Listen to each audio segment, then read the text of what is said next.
There's a Bengals training camp battle set to commence that no one seems to be talking about, but in this video, I'll explain why it's very crucial for the coaches to keep a close eye on this one.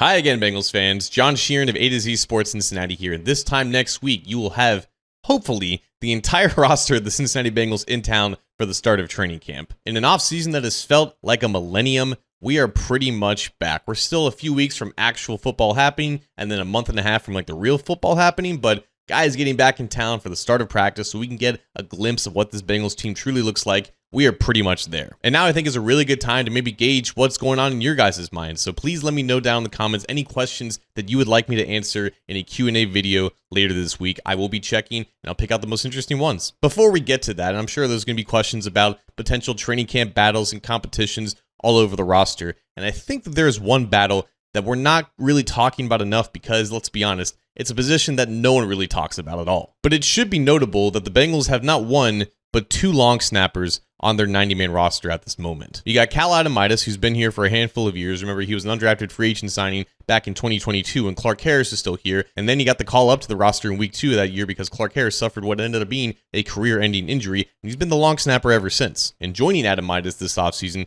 is William Wagner, who was the consensus top-rated long snapper coming out of Michigan this season. And I don't think that Darren Simmons, who's been the special teams coordinator for the Bengals for the past 2 decades, would bring in another long snapper if he didn't have the intention of giving William Wagner every single chance possible at potentially beating out Cal Adamitis. As far as true roster battles go, this is about as 50-50 as you could possibly find. It's 2 guys vying for one roster spot. We've seen it in the past with the punter position, and that's how Ryan Rico ended up beating out Brad Robbins this time last year. And yeah, it's possible for a guy like Wagner, should he lose and be waived, he can come back to the practice squad and all that. And that's pretty much what happened with Adamitis in 2022, but I don't think it was a true competition back then because they knew exactly what they had in Clark Harris, and he was a known commodity. And I don't really think they had any interest in moving on from him that soon. And now 3 years later, I think Adamitis is going to have to battle for his job because I think there were a lot of questions last year with the special teams battery as a whole. Of course, Evan McPherson took a lot of the blame as the kicker who ended up missing a lot more kicks than he probably should have, especially right after signing a 3-year contract extension. And Rico also had his faults as a holder, and I think that definitely contributed to at least a handful of some of those misses from McPherson. And I think the timing of the whole process was off for a lot of the year, and I think part of that stems to Adamitis not getting the snap off until really late in the play clock. I think all 3 of these guys need to be better,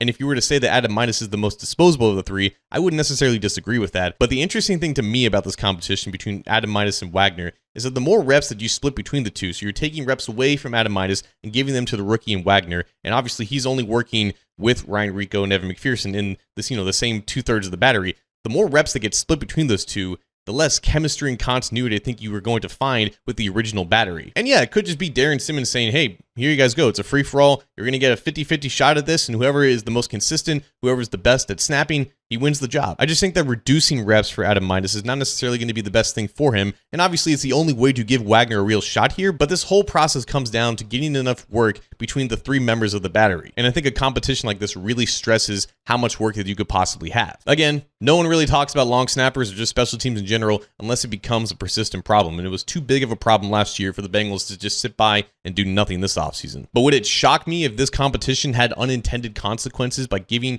reps away from Adamitis, who still may end up winning the job? It wouldn't surprise me. But like I said, we're still a week away from all this actually coming to fruition, so keep it locked in to A to Z Sports Cincinnati for all your news, analysis, and updates.